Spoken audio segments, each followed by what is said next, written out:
Welcome to the Instant Classic Wrestling Podcast, the only podcast that is always an instant classic. And you're new! And we want to punch Jim Cornette in the face repeatedly until he bleeds because he's stupid. I don't know you guys personally. Hot tag! Hot tag, okay, I got you. I'm coming in hot. You know, I'm gonna hit that Big E spear. We'll see you on the flippity dippity. Oh yeah.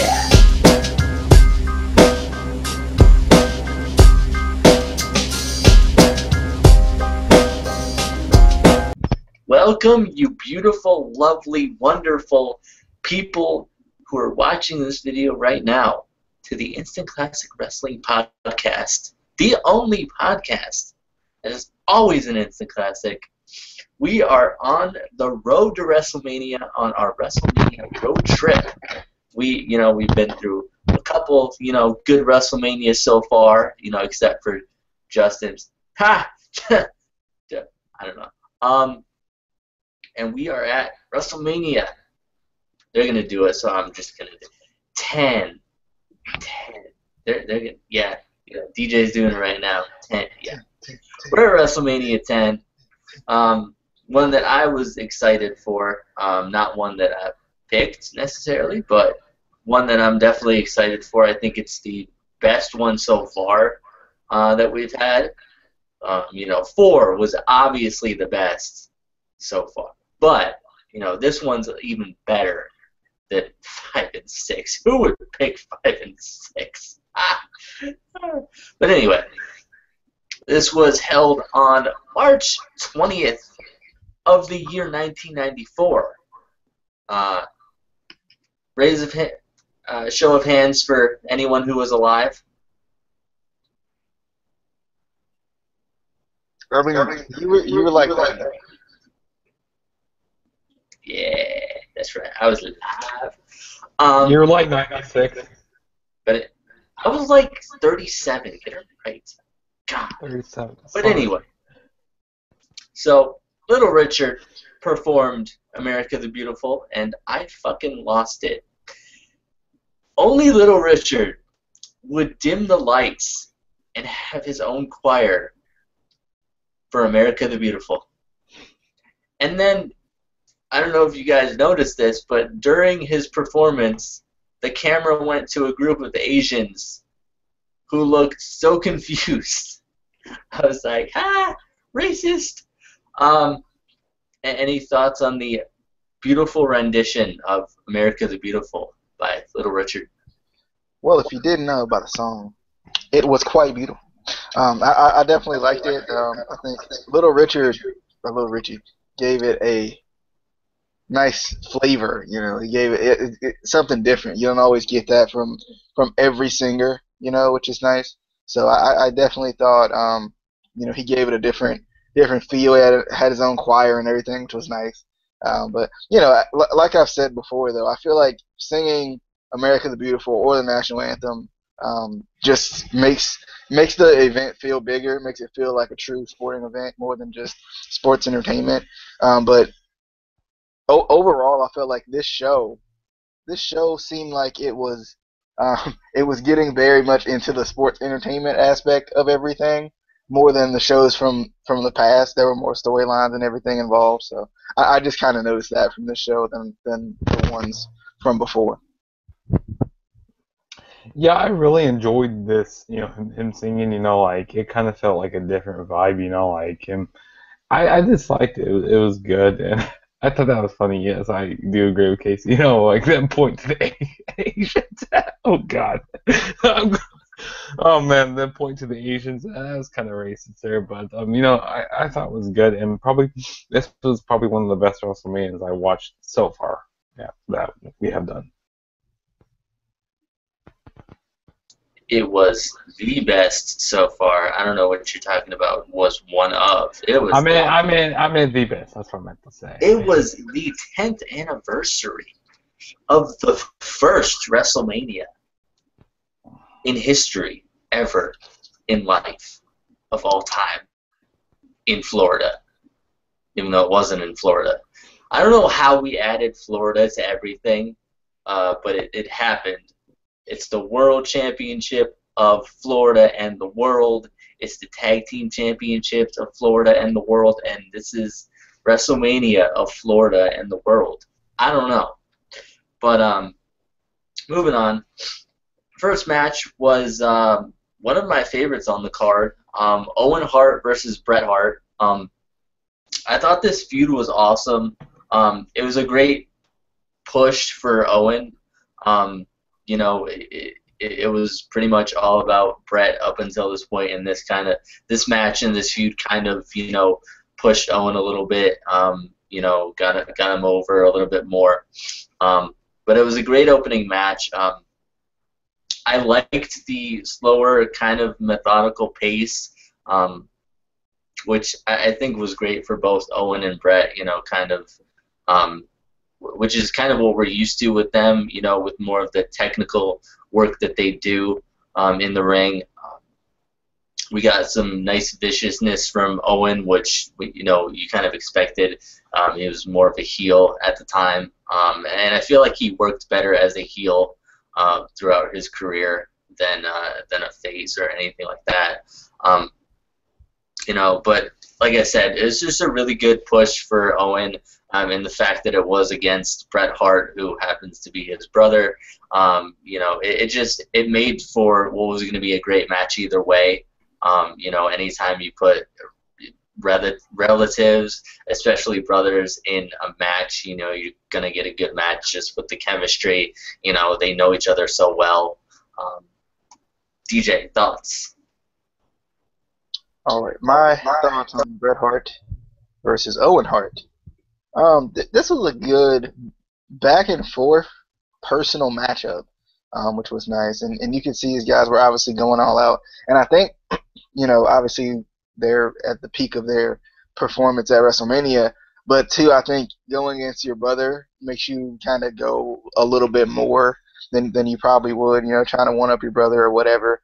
And I thought it was nice that Owen finds a way to win, which in wrestling kind of foreshadow if you have more than one match. If you lose that first match, it kind of foreshadows your next match or your next few matches or whatever. Similar to the what was it, Randy Orton at, was it No Way Out? Well, no, it wasn't. It definitely wasn't No Way Out. I can't remember what the name of the pay-per-view was. I'm sure Justin can tell me. But Randy Orton at the pay-per-view where he had to defend the title twice or whatever. That was WrestleMania. Wait, no, I don't. No, that wasn't WrestleMania. It most certainly wasn't WrestleMania, but I thought I was thinking of something else. I don't remember. No Mercy. No Mercy. Yeah, it was No Mercy. I think it was 07 or something or other. It was No Mercy. All right. It was No Mercy. I don't know. Yeah.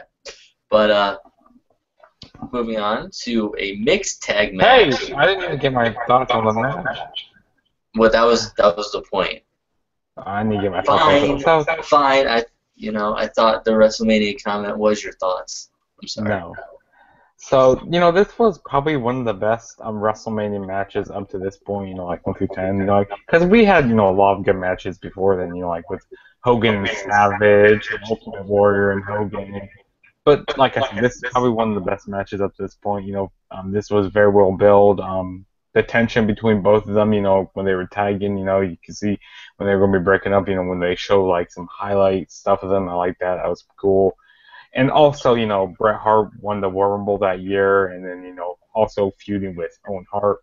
So I like that. And, you know, this was the first time they're doing brother versus brother, which that is really cool, which they would do brother versus brother like on their WrestleMania, which I think it was WrestleMania 25 with the Hardy Boys. But you know, this was just an amazing opener, really well wrestled, very technical wrestling type of match. I really enjoyed it, and I love the storyline behind it. And, you know, at this WrestleMania, you know, this is when storylines started to matter, and like these matches weren't so much short, like, and they actually had some meaning behind these matches. And also, you know, Bret would, you know, go in with a disadvantage into his later on in the night with Yokozuna, because he was in 2 matches. But yeah, I really enjoyed this match. Can we move on now? Mm-hmm. Would it be about okay? But anyway, we get a mixed tag match. We got Bam Bam Bigelow and Luna Vachon versus versus Doink and Dink. I love Doink the Clown. I know his gimmick was supposed to be kind of comedic with the dark side, but he was a good in-ring performer too. So I was always a big fan of Doink the Clown. Luna and Dink were more kind of just comedic, I felt like, in this match. But I feel like Bam Bam and Doink worked really well together. I just really enjoyed this match. Unfortunately, Doink did not get the win. Bam Bam and Luna got the win. But this was a really good match. I kind of wished it was just Bam Bam versus Doink, but they kind of wanted to add something in there to kind of mix it up a little bit. But DJ? Yeah, this match was quite interesting. It was more for comedic value than anything, and I definitely laughed at it a lot while I was watching it. I think it's amazing that Doink as a character survived as long as it did, just because, just how obviously wrestling changes throughout probably Doink's career. It felt like, and it survived, and it kind of stood the test of time, which was nice. And honestly, this may be a bold prediction, but or a bold statement more so. But Dink is greater than Hornswoggle and El Torito. I mean, he just is. He got more athleticism. He's quicker. He's better in the ring. He can take a splash. I'm just saying. Now we didn't get a WLC from Dink, but I feel like he could have made that match of the night. Match of the night. I feel like. I think we need a Dink return. I think we do. The DDT by Doink was nice though. I definitely like that DDT. But yeah, I thought this match was definitely a fun match to watch. Luna scares me a little bit, but I guess she's supposed to. My thoughts on this match. Well, I thought this match was, this was the second mixed tag team match, in WrestleMania history, which they would have many more throughout the years, because the first one was with Dusty and Sapphire versus Randy Savage and Miss Elizabeth. So yeah. Dusty and what? Dusty and who? Sapphire. Who was it? Sapphire. But this was a fun match, but it was kind of like a throwaway for the most part. But it was about like a 6-minute match. I mean, there was nothing that came out of the ordinary in this match. I mean, I think Luna is very underrated in my opinion, like in a ring standpoint, and I just think she kind of deserves a Hall of Fame induction in the near future, in my opinion. But like the winners of the match were Bam Bam Bigelow and Luna, and it was fun for what it was. And I definitely do agree with DJ. Dink is so much better than Hornswoggle and El Torito combined. Like, you can just put him in it. That'd be cool to see a return from him someday. Just for shits and giggles. But yeah. But what about Little Tokyo? Little Tokyo was pretty good. Fatal 4-way. I think they need to bring all the midgets from that match along with Dink, El Torito. You can't forget Little Boogeyman. Little Boogeyman too. And then you can't forget Booker T's person. That little. No, that one wasn't as memorable. No. But we gonna have. They put Gilbert in there too. Yeah, put Gilbert in there. Yeah, why not? We're going to put them all into a mini Money in the Bank ladder match. It's going to be a step stool. Sorry, does that mean? But moving on to what was sort of a unique match. I felt like the rules in this match were a little bit unique. It was a false count anywhere match, but after being pinned on the outside, you have 60 seconds to get back into the ring or be declared the loser, which I thought was unique. We don't really we get false count anywhere matches, but we don't get false count anywhere matches like that. I think if they brought that back, that would kind of make matches even more interesting. But I kind of liked it. We got Macho Man Randy Savage, not King, no King. He's not a king. No king. No hail to the king. None of that. Versus Crush. No, Savage didn't even wait for Crush to get in the ring. Crush drops Savage on the guardrail and gets a pin. Savage does make it back in the ring at the last 2 seconds.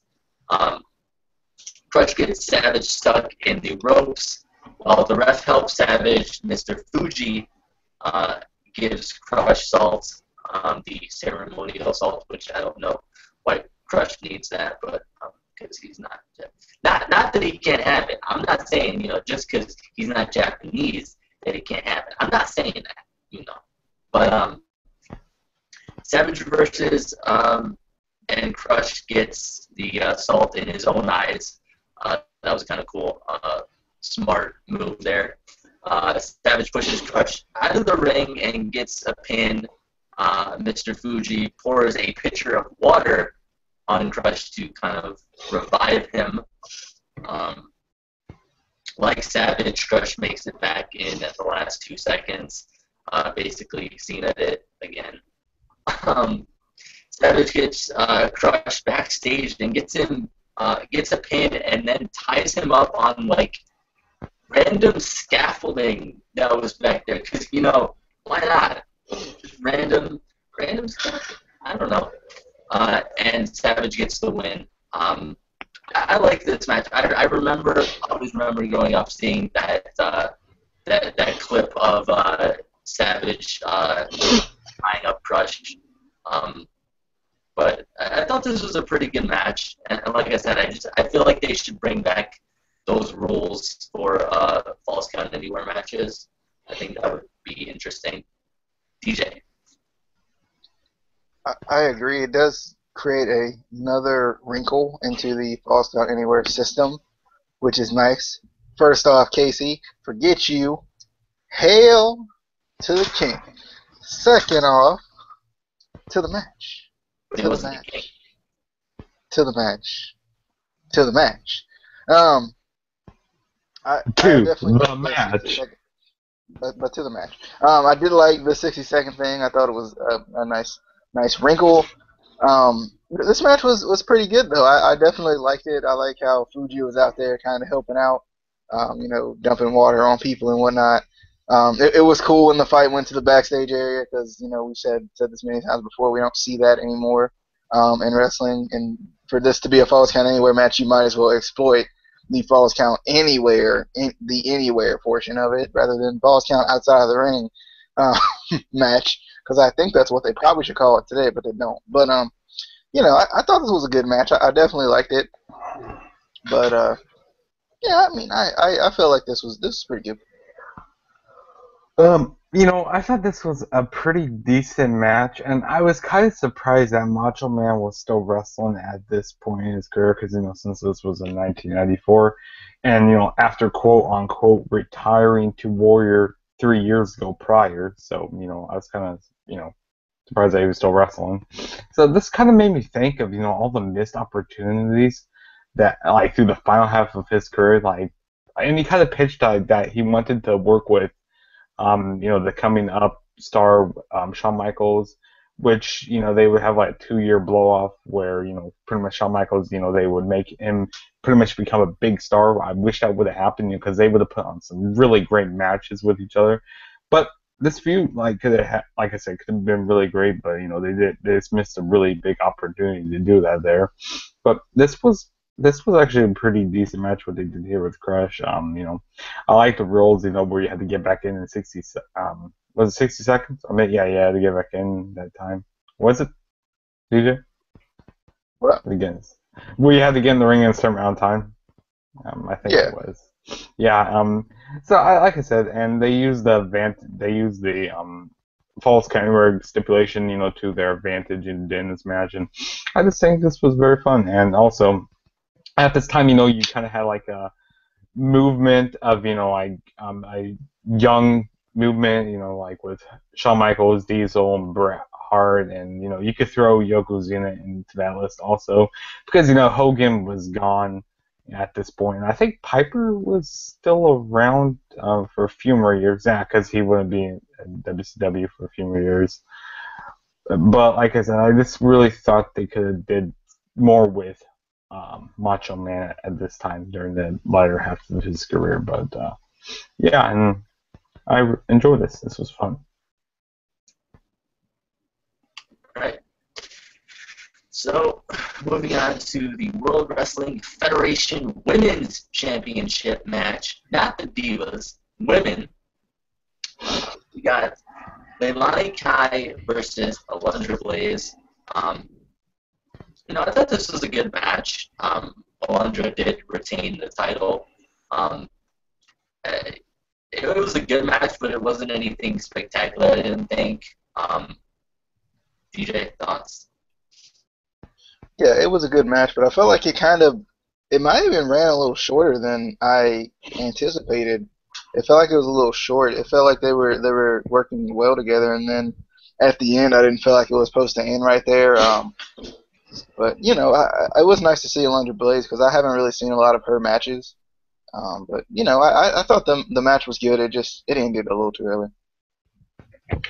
Yeah, I thought this match was alright. I mean, pretty much basically, it was pretty much a basic women's match for the most part. And they they wrestled pretty well together, but, it was very short, like about 30 minutes. And I think that Alundra Blaze, she, revolutionized women's wrestling at this time.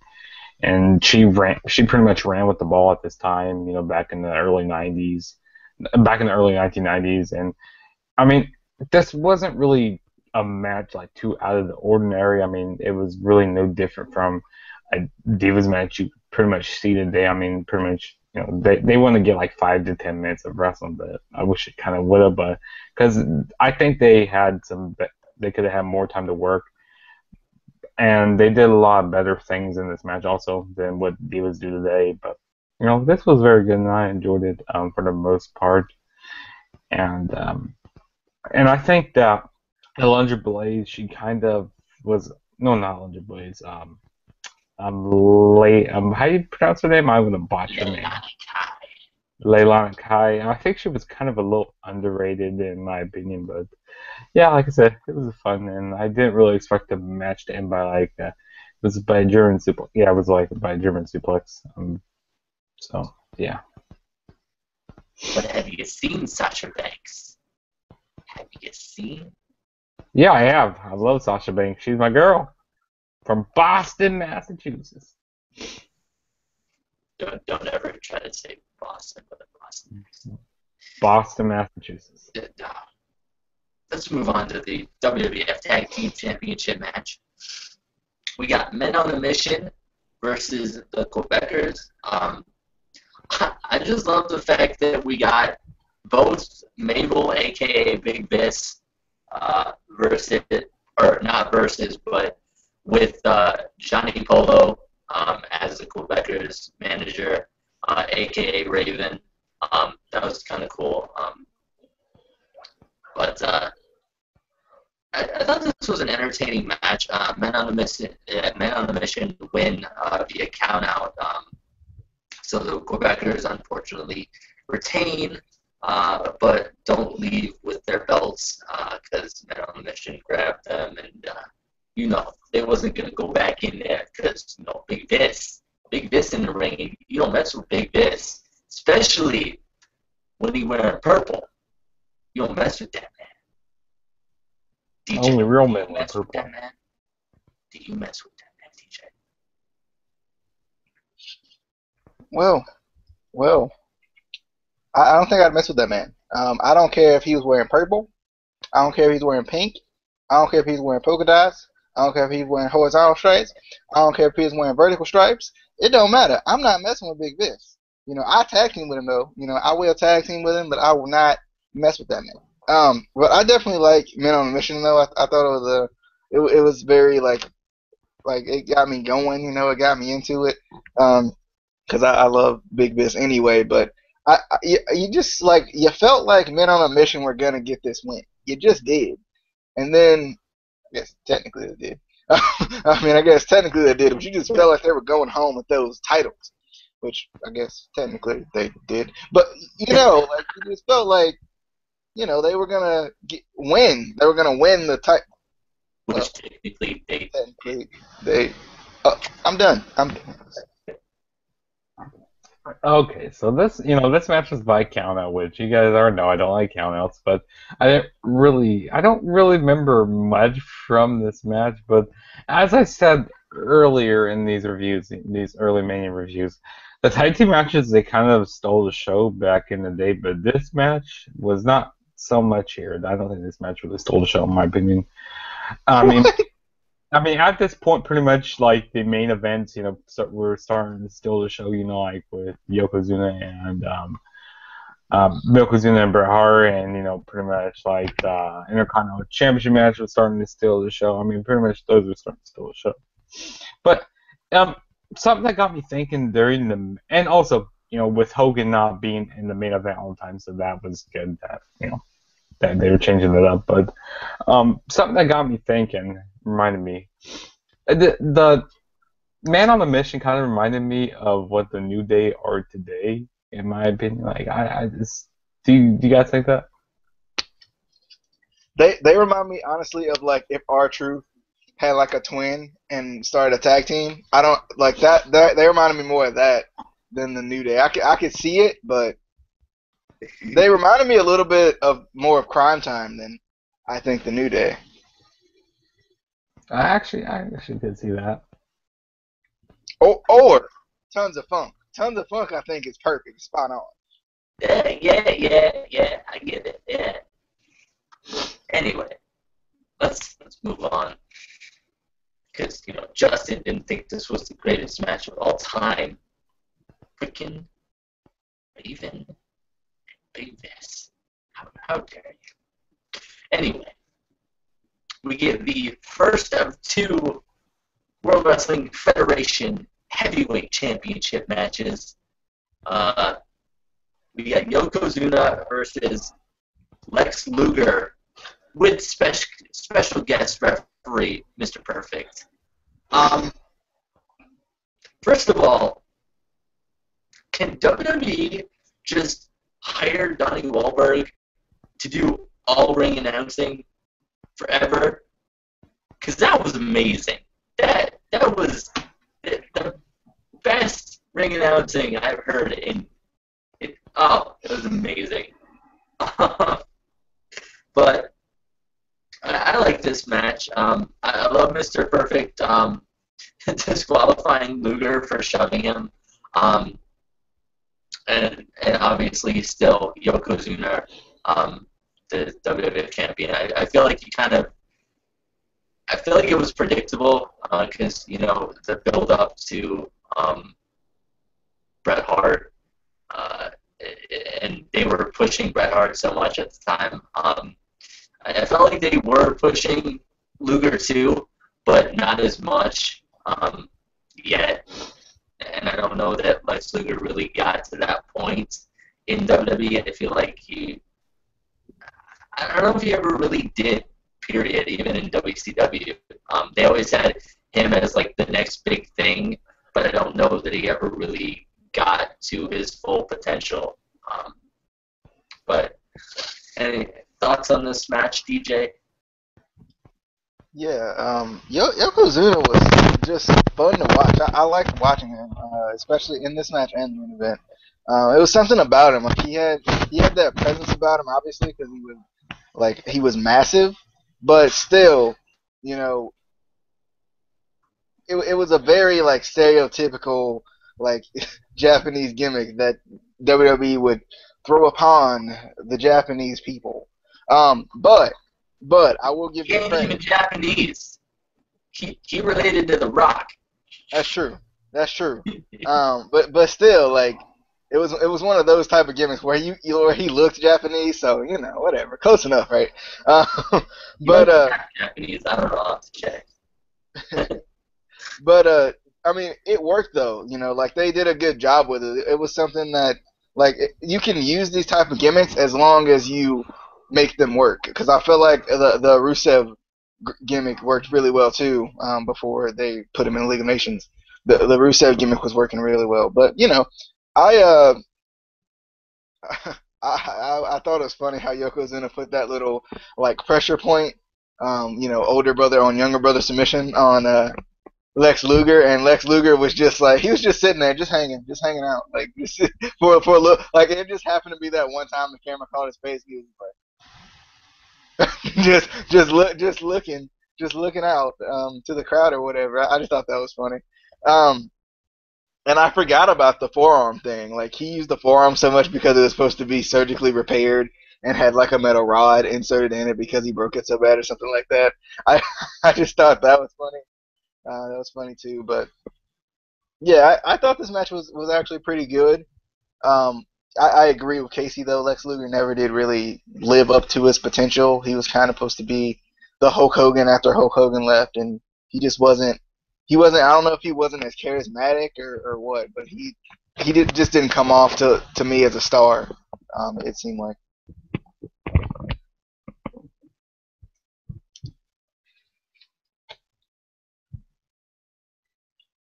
Okay. Oh, sorry, I have my mic muted. Botch. That was a botch. I mean, we can move on if you don't want to No, talk about it. I'm going to talk about this. So pretty much the reason why this match was happening was Lex Luger and Bret Hart pretty much won the Royal Rumble, which I don't know really how they both won the Royal Rumble, but they did.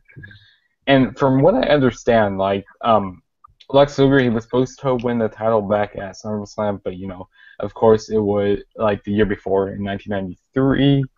But the whole thing, and also with the whole thing, Yokozuna getting slammed by Lex Luger on that boat. I don't remember what boat it was called, but I know it was on July 4th of 1993, and I remember it was in New York though, but I don't know what boat it was on.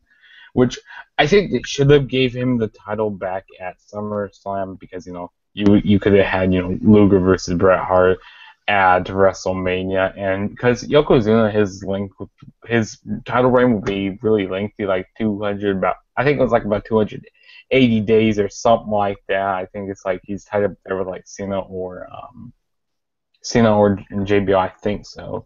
But on this match, was a wrestling god, by the way. Who is a wrestling god? But this match was all right for what it was. I mean, Lex Luger, he was hella over as a baby face. I mean, seriously, he was like so over here. But as an in-ring standpoint, I think he had a lot more to be desired, in my opinion, because like I just didn't really like his wrestling in-ring, and I think he really deserves a Hall of Fame induction, like in the near future, in my opinion. And also, of course, Mr. Perfect was a special guest referee here. And, that would kind of trigger a feud between Mr. Perfect and Lex Luger, and Mr. Perfect would do a heel turn later on down the road. So, I mean, this match was alright. And, Yokozuna, he could put on good matches with, against some, it depends on who the person was. But, Lex Luger, he didn't really do that here. The match was alright. If you ever say hella again, I will hella eject you. Hella Damn over. He was hella over. Damn kids in your... Hella over. Anyway, next, we have Adam Bomb versus Earthquake. I see what they did there. Bomb.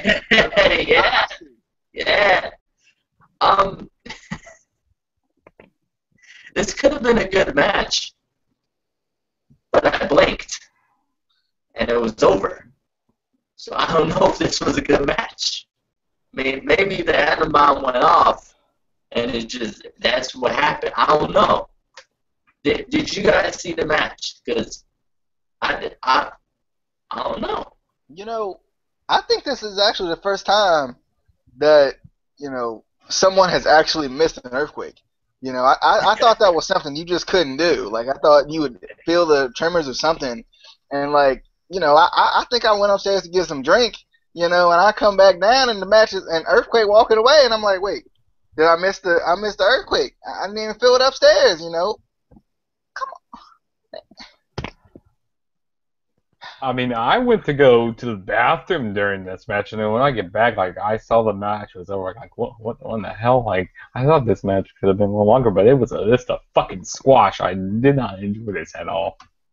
It wasn't a squash per se. It was a squash, 30-second squash. It was just a quick earthquake. Is all it was. Oh, I see what you did there. I see what you did. Yeah. So basically, earthquakes are more powerful than bombs. We thank you for the science lesson, WWE. You know, you got us. The more you know. Anyway, we get the undisputed Intercontinental Heavyweight Championship ladder match. Shawn Michaels versus Razor Ramon. This is definitely one of the matches. If you haven't seen it, you need to pause this video. Pause it right now. You go to the network for $9.99 a month and you watch this match. You need to watch this match. This made ladder matches basically. Shawn and Razor worked so well together. I like the storyline in this. I like how, you know, they had the fake Intercontinental title and the real, you know, and, you know, trying to decide who was the real Intercontinental Champion. You know, WWE has done this a couple times since with other titles. But, like with the WWE Championship, Johnson and CM Punk. Yeah. But I like this match. I don't know who doesn't like this match. I think this is one of the, you know, matches that most everybody agrees is, you know, one of the best. But DJ, I agree. This is one of the best, especially singles ladder matches that we've seen. We don't really see a lot of singles ladder matches anymore as much. You always see them in either a tag team or like some kind of like 6, 8, 20, 60 man. That would be interesting. A 60-man ladder match. No, that would be too much people in the ring. Like it would, but like people all like 60 ladders in the ring. I think what it is. I think what they need 60-man ladder match. Okay, 60-man battle royal. Once you get eliminated, you can go hang the title up. You can go take the title down from the stage. I think that's no. We just need a ladder match battle royal. That's what we need. Just a ladder match battle royal. You can only get eliminated by being thrown off a ladder. I see. Like you have to get thrown out of the ring. Like you have to. No, you just gotta get the title. But there's like 20 other guys. So a 30-man. Have a 30 next year. I got a good thing for Royal Rumble. Next. It doesn't need to be this difficult. It's just So I mean, but I got another suggestion. So the first person to get the title thinks they won, but then actually the person who wins is the person who throws them out. Because we gotta incorporate the battle royal into the ladder match. It can't. I mean, because if it was just a 60-man ladder match, then why don't we just call it a 60-man ladder match instead of making it putting battle royal in there, confusing the fans? Come on, Casey. Think about the fans. They spinning all around the ceiling. Okay, no, we're gonna have a 60-man ladder match battle royal, King of the Mountain. So you gotta take the title down. You gotta go up the stage. You gotta put it back up. Then you gotta get back in the ring and eliminate everybody else. Then you gotta get back in the ring and eliminate yourself. Yeah, it's way too complicated, and nobody's gonna like it, but WWE would do it. But I agree. This is one of the. I don't think I had anything left to say. But I do think Eli Drake, if you're watching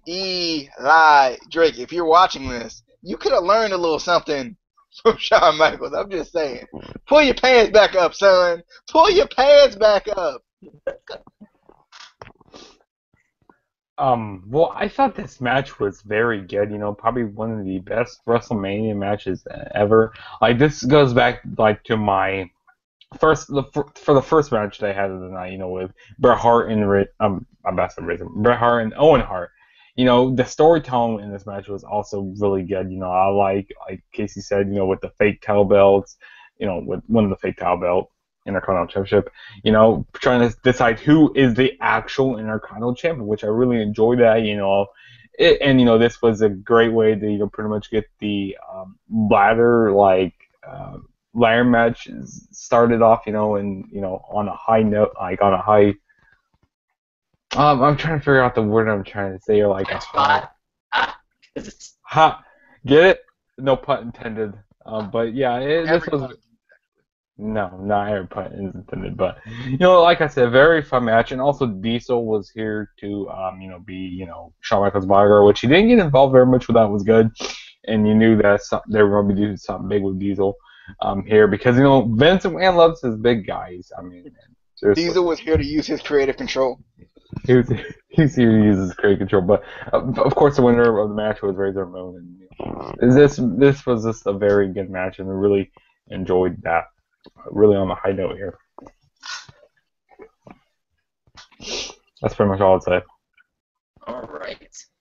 So, on to the main event, the second WWF Championship match, Yokozuna versus Bret Hart, with Rowdy Piper as special guest referee. Again, awesome match. I feel like Bret Hart versus Yokozuna for the WWF Championship at Mania, I think 9 and 10. I think they both had matches, both at 9 and 10. There was another one, I forget if it was 9. I think it was. But they were both incredible matches.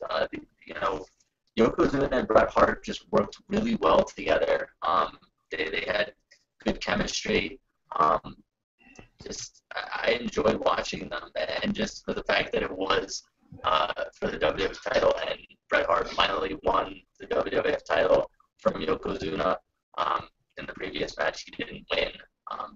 But this was just a really good match to kind of end WrestleMania 10 on a high note. And, I like that Roddy Piper was, the special guest referee, which I feel like he didn't get too involved in the match, which was surprising. Anytime Piper's in the match, you kind of expect him to do something kind of crazy. And I felt like he didn't, which kind of was good. You could focus more on Bret Hart versus Yokozuna. DJ? Yes, this match was really good. I definitely enjoyed it. I was excited going into it, obviously knowing Bret Hart and Yokozuna were in it. Yokozuna, they did a great job as far as like putting Yokozuna over as like a really dominant guy, really dominant champion anyway. And just in this match in general, they did a good job with it. He was pretty much dominant throughout the whole match, and he took that one fall, and that's all that. And that's kind of the bigger they are, the harder they fall. Ha ha ha! I get it, WWE. But I definitely like this match, and it was cool to that's one of the things that I think WWE still tries to do with the bigger guys, is try to make them look dominant even in losses. So they still do a good job of doing that. But yeah, this match was really good. I liked it. Yeah, Sam, I really enjoyed this match. I thought this match was better than the WrestleMania 9 match by a long shot. I mean, the in-ring work was so much better, and the storyline was so much better. I don't think like they were intentionally going to be really wanting to do this match again for WrestleMania 10, but I think that was pretty cool. How they drug that storyline out, so I like that. And also, you had Bret Hart kind of selling, how he was kind of hurt, from earlier in the night when he had his match with Owen Hart, and pretty much, both guys, I mean, they had time to rest up, but Bret Hart was a little more beaten. But and I definitely agree with you, DJ. He was, Yokozuna. He was very dominant in this match. Dominant for a long time. And Bret Hart, he made his really comeback, when, like you said, the bigger you are, the harder you fall. But, like I said, I was, like, really happy, when Bret Hart won, got his WWF Championship. And I just really enjoyed this, WrestleMania a lot. Yeah. All right. That was our stop at WrestleMania 10 on our WrestleMania road trip. All in all, I felt like this was a really awesome match or pay-per-view, WrestleMania, whatever. And if I told you, which I already did tell you to go watch a match, and I'm gonna repeat myself, and I'm gonna tell you to go watch the ladder match. But we're gonna find out what DJ and Justin think you should go watch. All right. I'm gonna say, make this really hard for Justin. I'm gonna say you should go watch the main event of the evening: Yokozuna versus Bret Hart for the WWE Heavyweight Championship of the world. This is kind of hard now. It's either between the opener or the Intercontinental Championship match. I'm gonna go with the opener here. Just to go something different. I'm going with the opener between Bret Hart and Owen Hart. That's what I would say. All right. Well, that was, like I said, our WrestleMania 10 review. Next review will be WrestleMania 12. I think that'll be tomorrow, probably around the same time, most likely around 11. I think that's a good time for us to do it, pretty much. But we'll have that out. We have NXT coming up, the amazing show that it was. It was one match. Let's be honest. It was a match. Anyway. And then tomorrow we will have, like I said, WrestleMania 12. We'll have TNA and possibly another video that we're working on. But we will see you. Oh, also, I guess if you want to go over to Justin's channel, check it out. Find out that it's not as good as the Instant Classic Wrestling podcast. You come back here. It's not as good as he thought it was. You come back here. You subscribe. You like the videos. You go to our Twitter. You follow. You go to our Facebook page. You like it. You join. You post stuff and you comment on stuff and everything like that. And then, after all that, after you do all that, and you have to do it all, we will see you on the flippity dippity. Oh yeah.